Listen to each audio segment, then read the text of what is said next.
Journalists are kept under close surveillance. To go to North Korea is to accept the presence 24 hours a day of guides who are guarantors of the country's good image.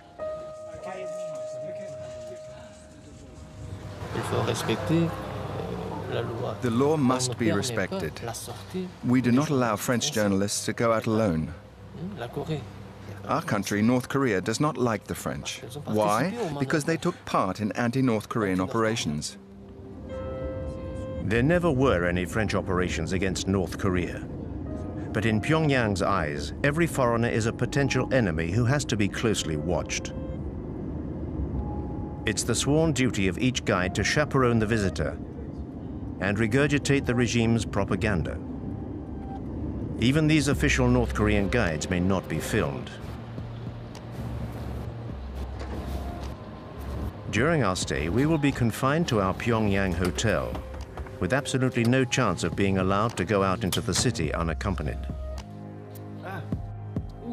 So, Mr. Han, what are we going to do? What now? Going for a stroll. Where? Here. In the hotel? Yes, in the hotel. Maybe we could go into town. No.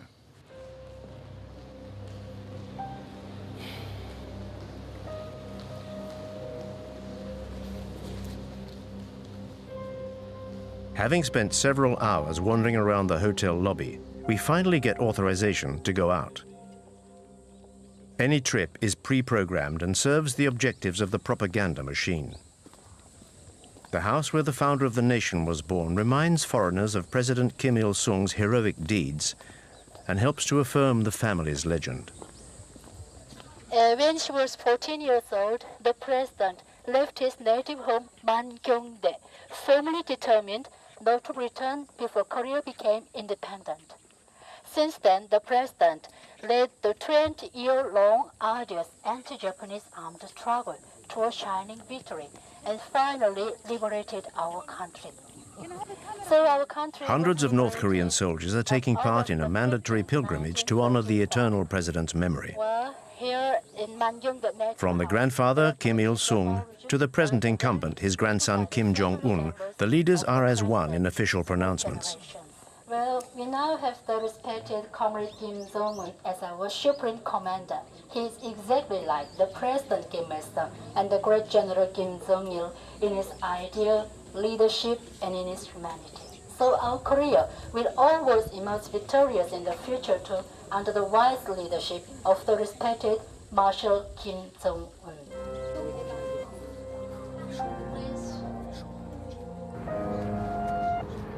We've been given authorization to visit Pyongyang to film the capital's latest infrastructures. The authorities are keen to airbrush the image usually associated with this country: a totalitarian regime, a family dynasty, and brutal repression. This shiny, brand-new hospital is exactly the sort of publicity the regime wants. On the 3rd of November last year, Marshal Kim Jong-un visited our hospital. He was very happy. He said he felt like he was walking into a palace. Look at that chandelier up there. That is our emblem. It represents a woman's bust. This is the room which our glorious leader, Kim Jong-un, visited on the 3rd of November. Come in.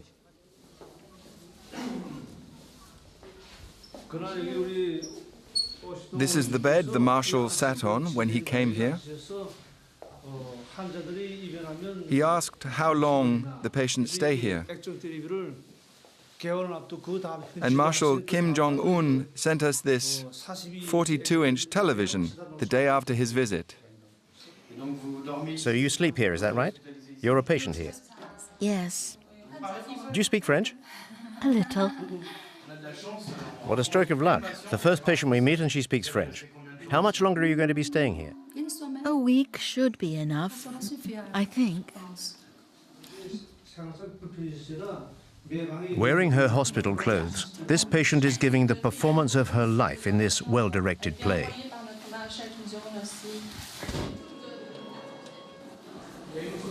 Is that a power cut?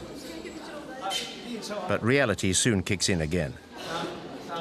Do you often have power cuts? No, very rarely.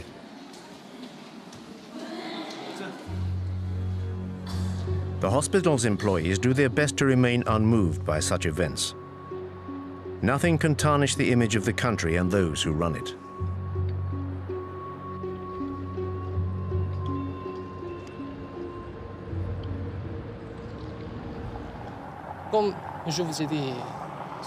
As I said to you this morning, our country is at loggerheads with the USA, Japan, and South Korea.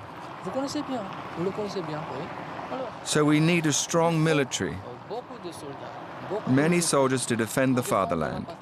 There is always tension in the Korean peninsula.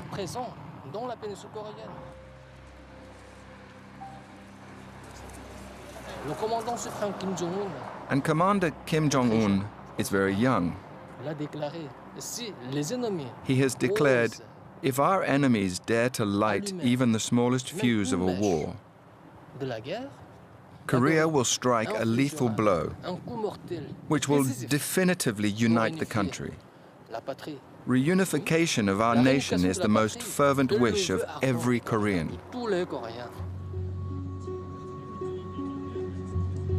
This desire for reunification dates from the end of the Korean War in 1953, when the peninsula was split into two countries. But no peace treaty was ever signed.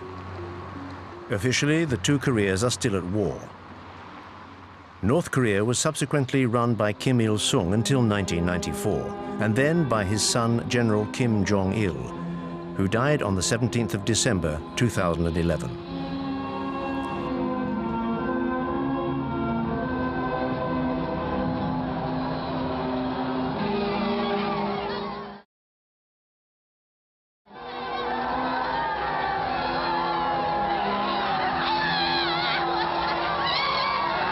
Kim Jong-un, son of the late Kim Jong-il, has been in power for 3 years. In life or in death, the Kim dynasty's power over 24 million North Koreans endures.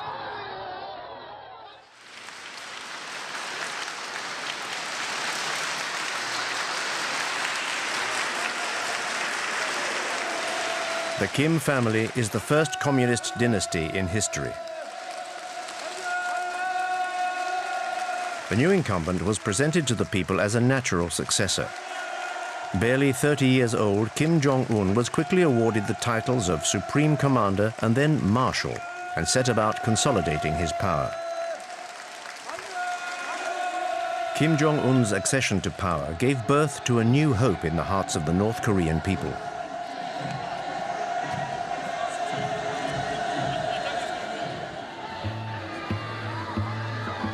More of a modernist than his father, he built theme parks and was accompanied at public appearances by his wife.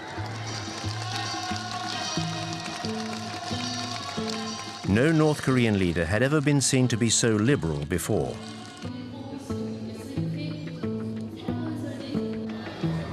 Kim Jong-un cultivated his image right down to his posture, which was designed to be reminiscent of his grandfather's.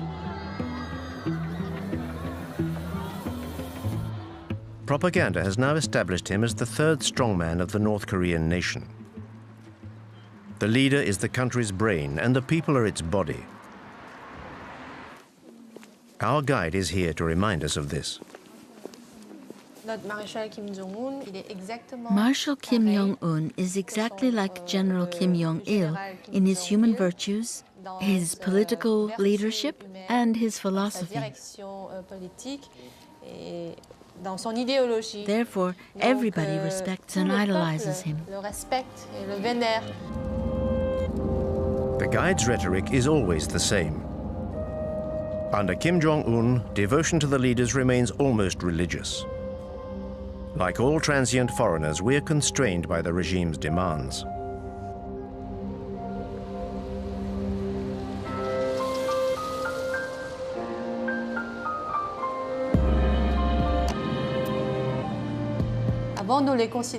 Before, we thought of them as leaders or heads of state. Now we think of them as our family's fathers, be it children or old people, be it men or women. The entire Korean nation considers them to be our fathers. In his 3 years of absolute power, Marshal Kim Jong-un, like his father and grandfather before him, has become part of the intimate fabric of Korean families. This retired scientist and her granddaughter are typical of this devotion to the regime. What are your feelings towards the Marshal? Like everyone else, I feel that Marshal Kim Jong-un is the embodiment of our destiny. He is our future and a father to us all. You foreigners could never understand how much we venerate our Marshal. The whole Korean population places its future and destiny in his hands. It is thanks to Marshal Kim Jong-un that I am wealthy and can live like this. In fact, maybe you know the song which speaks of the rise of our young nation and tells how our country will be built by the people under the guidance of Comrade Kim Jong-un. Thanks to him, our future will be brilliant and socialism will triumph.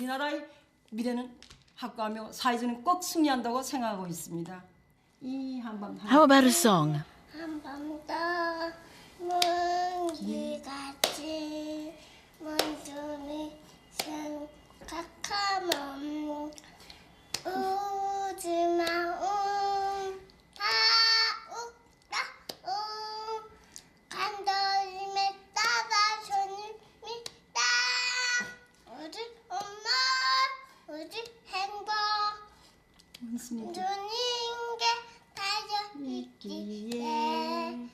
아침 저녁 소원은 하나 원수님의 안녕입니다.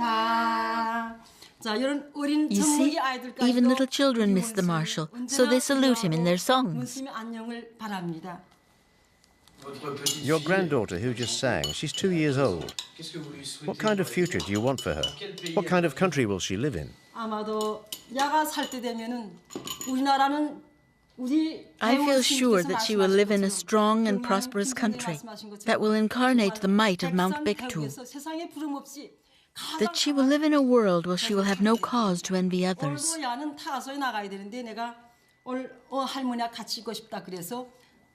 She already goes to a good nursery and will go to the free high school and university.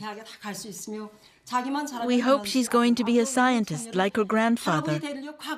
We would like her to contribute to our nation's developments in science and technology under the guidance of Marshal Kim Jong-un.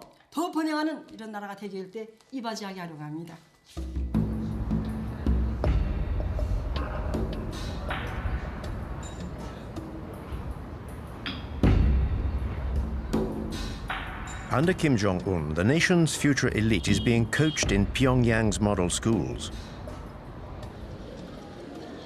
Here, the children of families close to the nucleus of power will one day become musical virtuosi. We teach the children piano, but out of 30 pupils, only a few will be selected for the National Academy of Music. Some will become pianists, and others will just become composers or singers.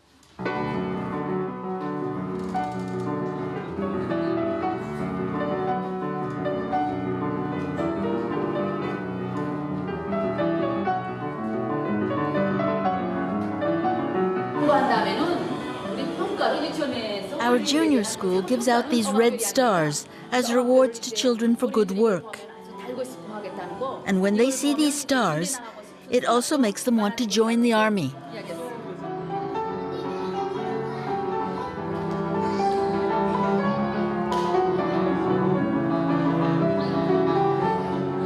In this way, youth is molded to the regime's ideology from an early age and plays a vital role in its propaganda. The children have to be adorable. They're cosseted and well-fed. These are the regime's privileged few, the keepers of its eternal future.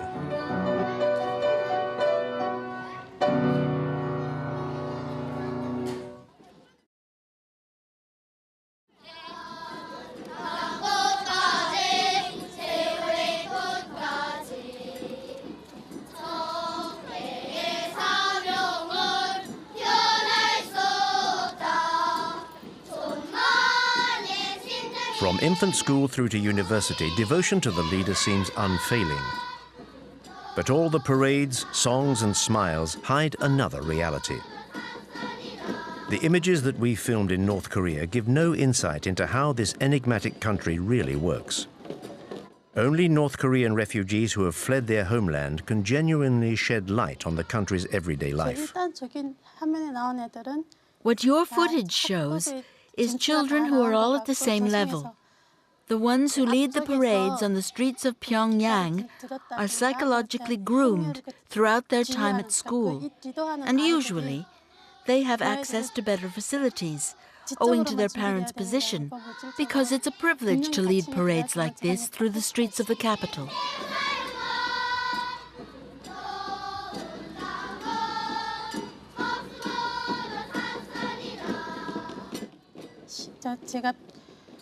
The difference between the kids from Pyongyang and the kids from the countryside is their size. The children from the capital are much bigger than the country kids of the same age. This is due to lack of protein in their diet.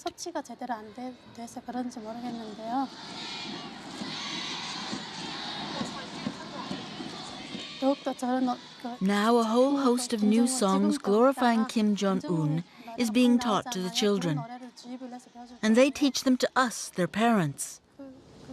If children sing any song that is in any way critical of North Korean socialism, they're censured in front of their classmates.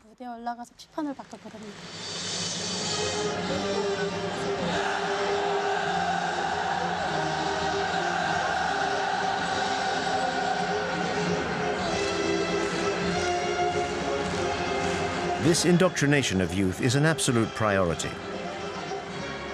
At the heart of this education lies a rabid patriotism.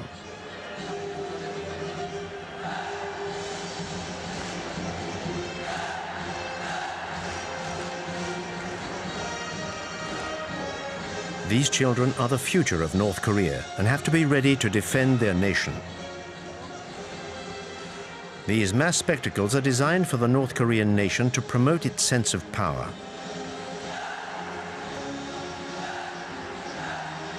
These 20,000 young participants are all members of families fiercely loyal to the regime.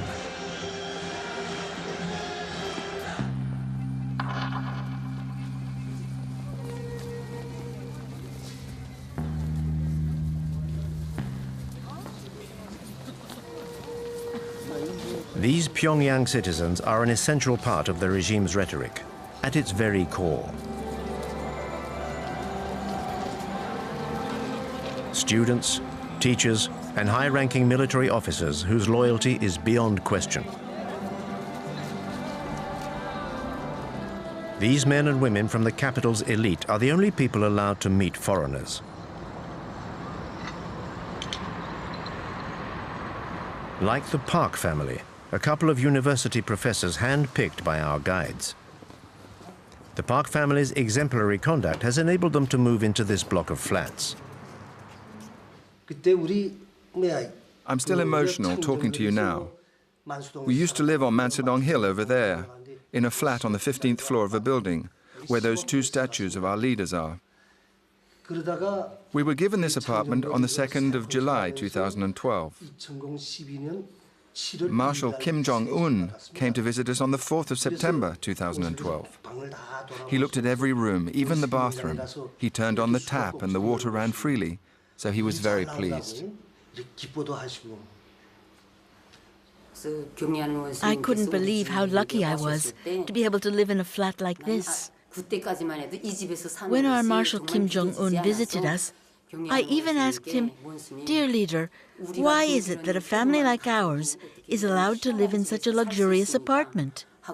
The Marshal said, "In our society, teachers and their families are the people who are entitled to the greatest respect.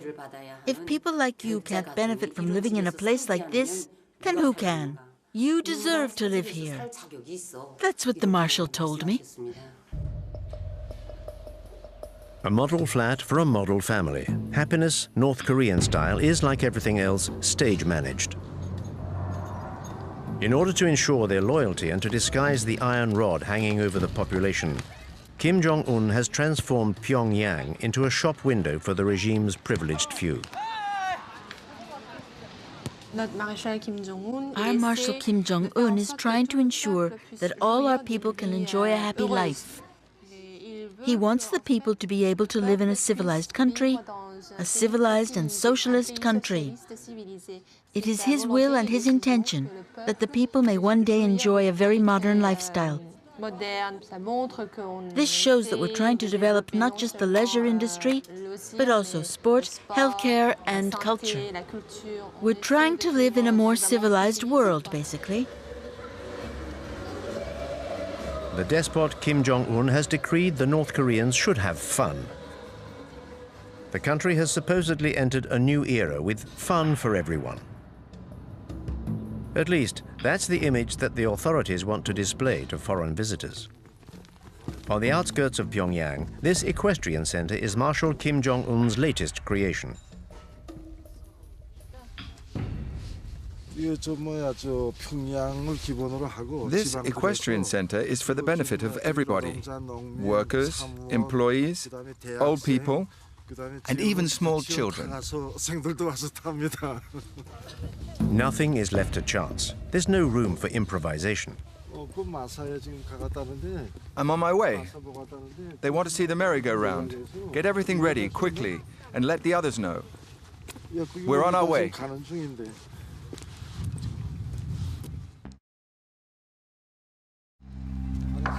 The horse symbolizes North Korea's power. If you believe what the North Koreans say, the Kim family comes from a long line of horsemen. The legend surrounding the supreme leader continues. Between 1990 and today, Marshal Kim Jong-un got on a horse 300 times, advised and coached by General Kim Jong-il. He worked very hard at it. In order to become a great horseman, he studied and read many books which enabled him to master every aspect of horse riding.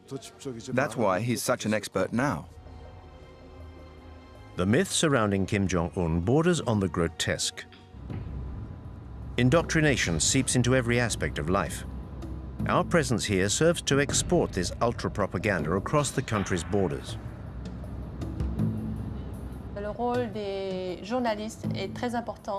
The role journalists play is very important.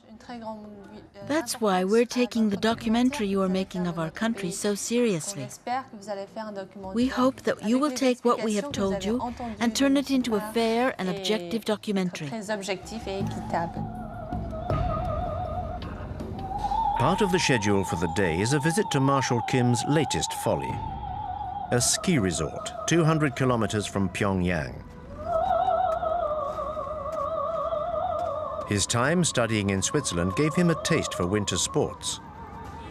The regime has spent $300 million on the construction of this complex.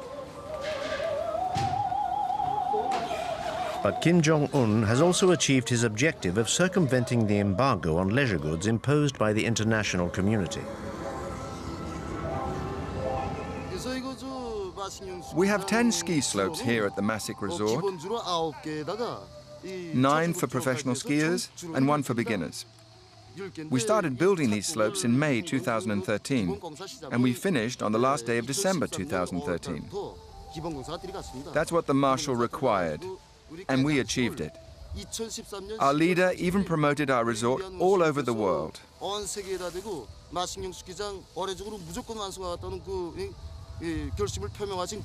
Skiing is part of our country's culture. And so Kim Jong-un wanted this resort built to develop our civilization.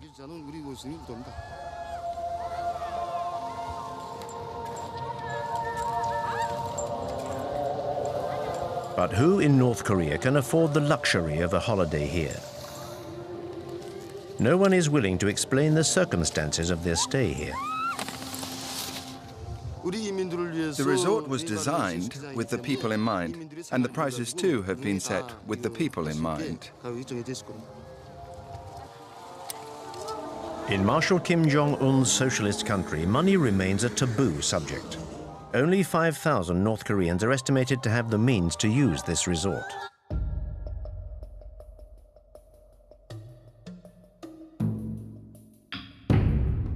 In the opinion of this North Korean refugee, these new facilities are unacceptable.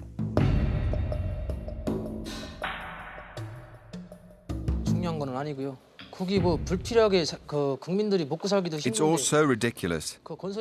People are starving to death, and these facilities are only for rich people from Pyongyang and no good to anyone else. The reality is that people in North Korea are suffering.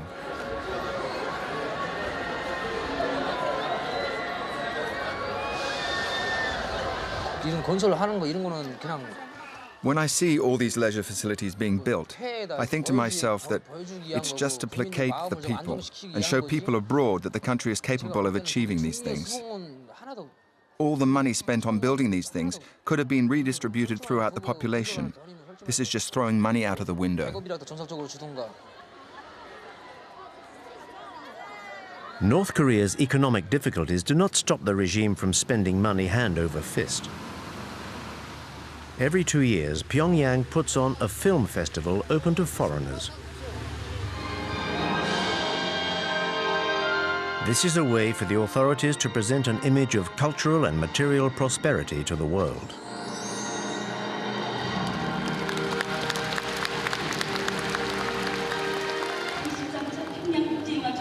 We declare the 13th Pyongyang International Film Festival open.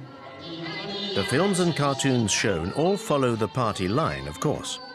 This amenability towards the world outside North Korea is limited, and tributes to the leader are never far away. This event is all the more important because it only takes place thanks to the interest and the love that Marshal Kim Jong-un has for the cinema. You're about to watch films which are completely innovative in both form and content. North Korean cinema has a central role in the propaganda machine. It educates even before it entertains.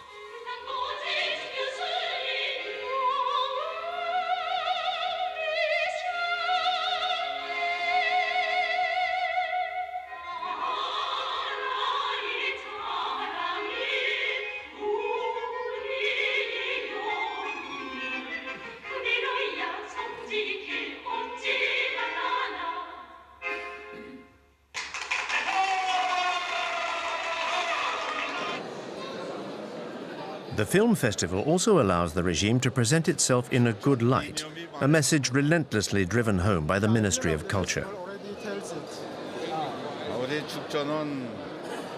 We want independence, friendship, and peace between peoples. All over the world? Yes, all over the world. A select group of dignitaries and a few foreigners are being treated to a soirée orchestrated by the great and good of the regime.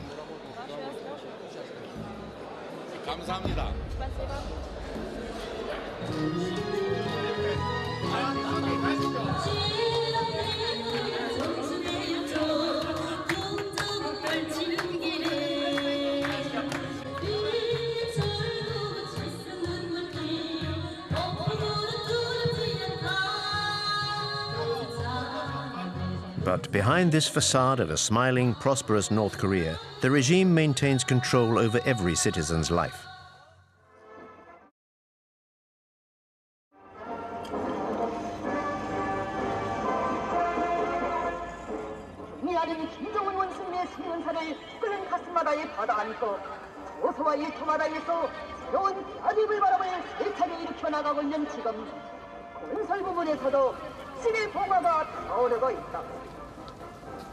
평양 원숭이의 10년차를 넘게 맞서서 정청강 기관식발전소 건설상과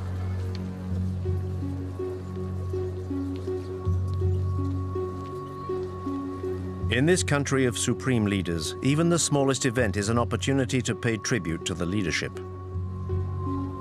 Under North Korea's totalitarian system, there is no other choice.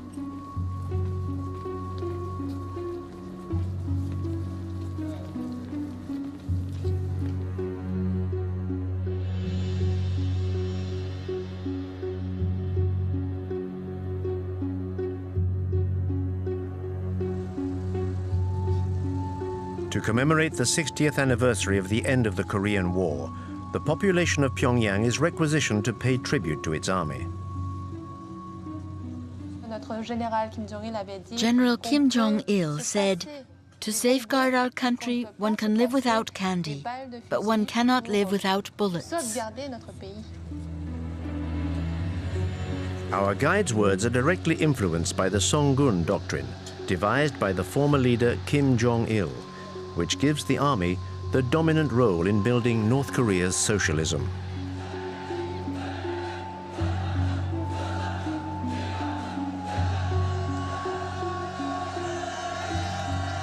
Like his father, Kim Jong-un perpetuates the tradition of large public parades.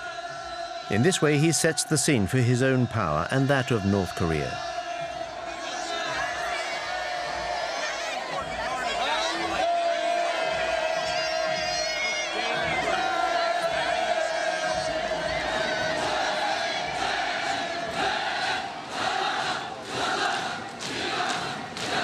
The army is the keystone of the regime, with 1 million North Koreans enlisted and 1/3 of the population reservists.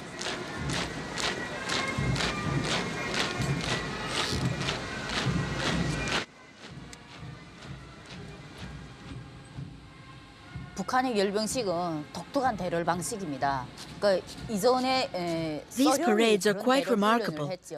I think they used to do something similar in the former USSR. What leaders Kim Il-sung and Kim Jong-il taught us was a style of military marching called the Hell March, which dated from the end of the war with Japan. It's a style that Kim Il-sung was already using when he fought the Japanese. The idea is to intimidate the enemy. When you do a hopping goose step like that, it's rough on the stomach. When we trained, we were told to wear 2 leather belts done up very tightly under our belly. This pushed up your stomach, which you can imagine is very painful.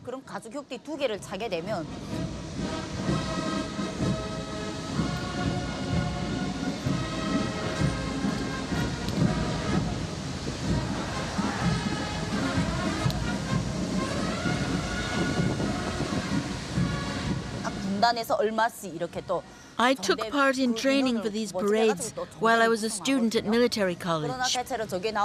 But a few days before the parade, I contracted paralysis in my legs because of the hopping. So I was unable to take part and had to go back to college. The training is extremely hard. It felt like being a prisoner in a labor camp. And in North Korea, not to be able to take part in the parades is very shameful.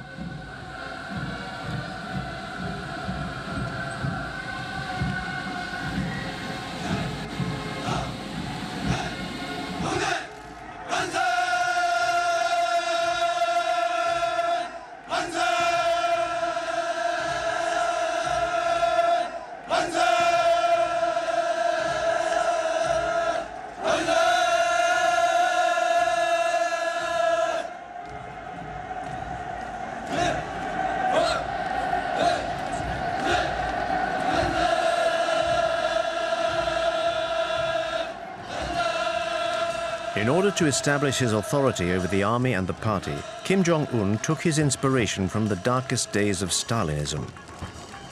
In December 2013, the young dictator began a violent purge of the state's apparatus. Any officials who could have got in his way were brutally eliminated, beginning with his own uncle, Jan Song-taek, who was very influential at the heart of the regime.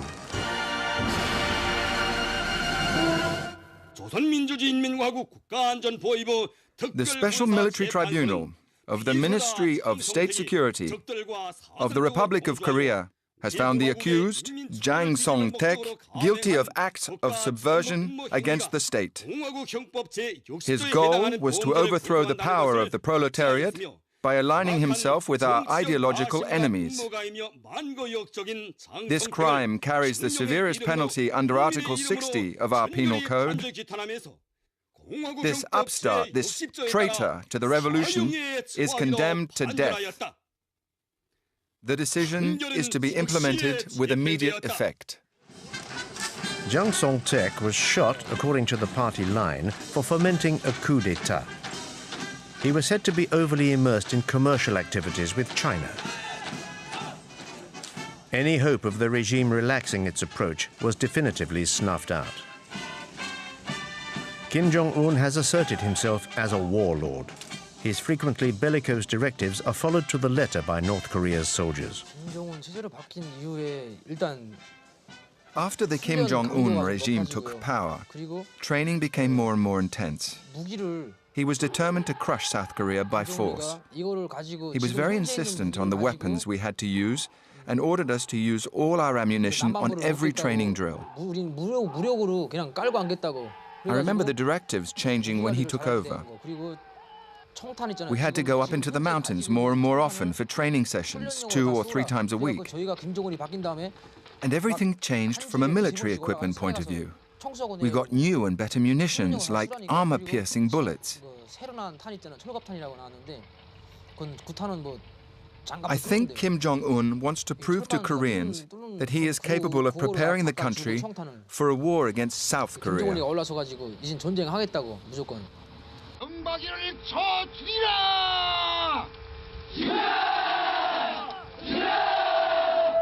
Marshal Kim Jong-un regularly challenges his southern neighbor and enemy.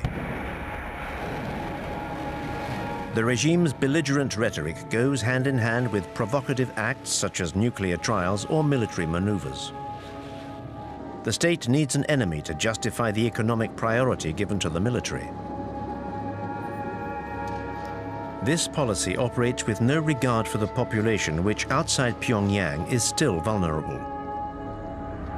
Between 1994 and 1998, the country suffered its worst ever famine, which caused the deaths of hundreds of thousands of people. At that time, I was a soldier, and I had some serious health issues. I'd lost a lot of weight. I remember that opposite my barracks, there was a woman who used to deliver food to the Labour Party cells. I went to see the farm manager and pleaded with him to give me some apples. I said, "Give me an apple before I starve to death." So he said, "You can eat what you like when you're here, but you can't take anything with you.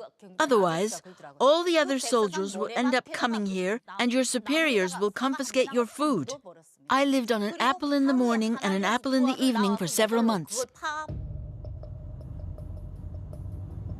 Nowadays, there are no great famines, but lack of food is still the main thorn in the regime's side. A third of the country's population suffers from malnutrition and is dependent on a public food distribution system. L'État achète de la part des paysans The state buys cereals and other foodstuffs from the farmers at a low price à des prix and then redistributes them among the population. Depending on the number of people in the family, they get more or less food. More is given to families where there are adults. The regime is still incapable of feeding its people, but is keen to convince us that the opposite is true. Our journey now takes us on a visit to a naturally exemplary farm. These are the details commemorating our visits from General Kim Jong-il, who came 15 times to give us new instructions. His advice when he was here enabled us to improve production. He was very pleased. The general said, at first, the soil here was bad, but the good work of our farmers has allowed us to increase productivity. General Kim Jong-il himself said that our farm should become a model to the rest of the country. This model farm looks more like a ghost farm. According to the manager, 850 farmers work here. We do not see a single one. This dilapidated greenhouse is the regime's attempt to convince us of how modern its agricultural system is. In fact, what we produce here is mainly for the local population. We don't get involved in how many people we distribute vegetables to. There is an organization above us that calculates this and then gives us production targets for the year.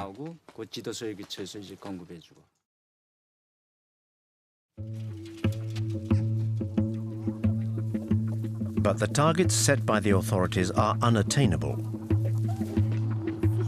In order to help the farmers, the regime takes its inspiration from the Maoist model and sends the army into the fields. As soon as our training is over, we go into the country to work with the farmers. We usually help with pricking out rice or planting corn. Every regiment is billeted to a farm near its barracks. The commanding officer might say, this barracks, you go to this farm, or whatever. After the corn harvest at the end of October or beginning of November, we return to barracks to start our winter training. In March 2012, Kim Jong-un introduced a reform which allowed farmers to keep half of what they grew.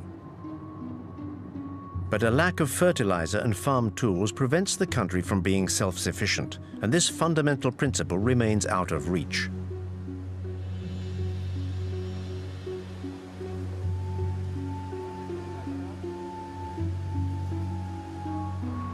The regime seems to continue supporting a systematic economic path. But today, it no longer has any choice but to tolerate private commercial ventures.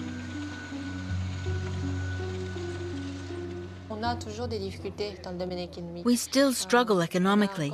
There are still obstacles to overcome, but under our marshal's leadership, everyone can enjoy a stable lifestyle.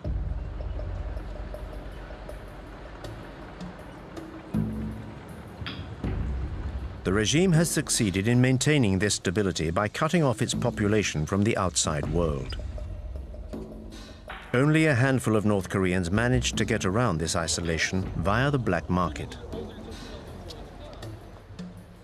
There are smugglers who regularly cross the Tumen River on the Chinese border and bring back contraband.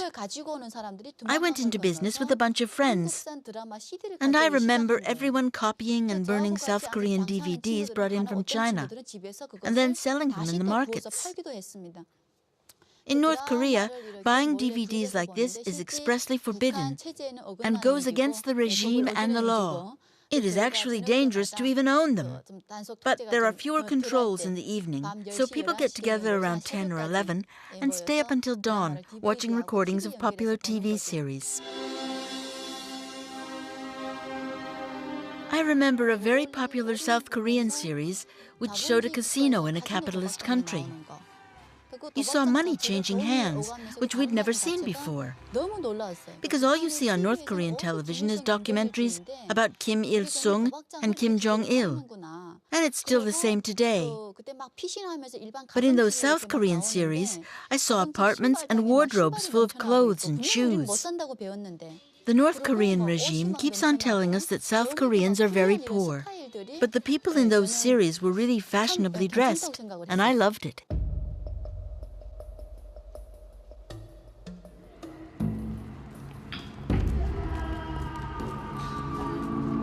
According to these refugees, this new merchant elite could be the catalyst for change within the country. This may explain why control over the population has increased since Kim Jong-un's accession to power.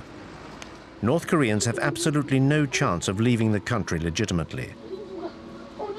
So despite the risk, many try clandestinely to cross the border into China.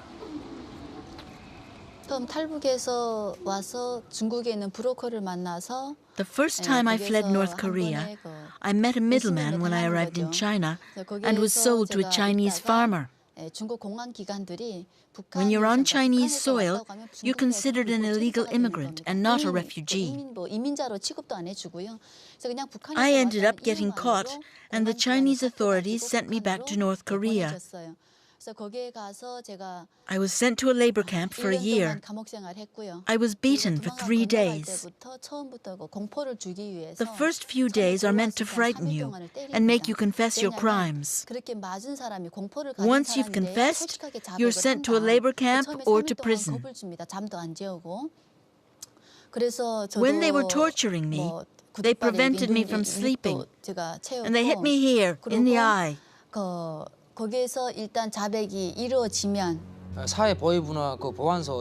When I was a border guard on the Tumen River, it was my job to catch fugitives. We were posted along the Chinese border in groups of 3. When we caught a fugitive, we took them to our guard post, where we recorded the time and date at which we'd captured them. Then the fugitive was interrogated by our boss and transferred to the Department of Security. If the prisoner was starving, we could be lenient. Otherwise, they were sent straight to prison or the labor camp. All I did was hand them over to my superiors. We were rewarded for each fugitive we caught.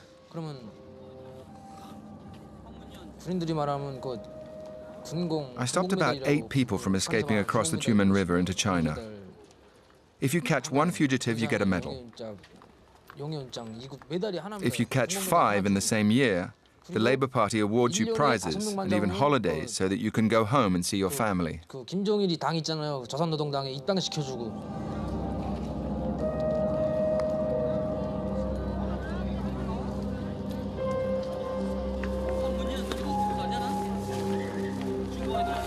살아갈 길이 너무도 막연했어요.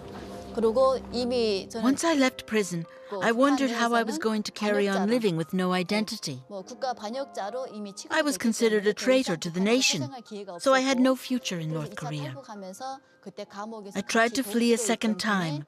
I had obtained contact details for a people trafficker while I was in prison.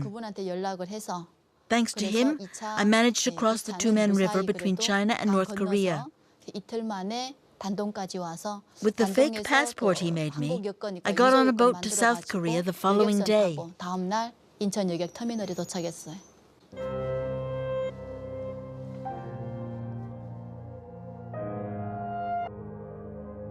The ruthlessness of the regime and the disastrous economic situation have forced over 200,000 North Koreans to flee their country. 25,000 have made it to South Korea. Despite some early hope, Kim Jong-un's accession to power has not changed the nature of the regime. Never before has the contrast between the reality of this country and the image it tries to portray been so glaringly obvious.